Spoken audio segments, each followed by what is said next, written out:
Alright, you want to start off with a wooden pole, in my case an old shovel handle that broke. Alright, I cut it, one side slightly shorter than the other.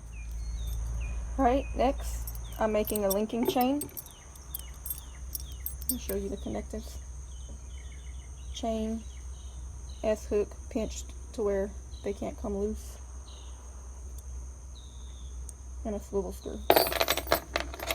And you're going to want to put that on both sides.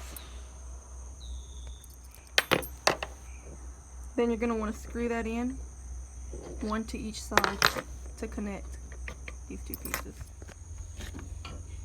Okay, so it's going to look like this. Basically, you have created a pair of nunchucks. In Japan, they had made it illegal for the citizenry to bear arms, and the government had become a dictatorship, so the farmers would use farm implements to practice martial arts and create weapons with them. So the nunchuck actually came from what was originally a threshing tool. So your threshing tool will look a lot like a large pair of nunchucks.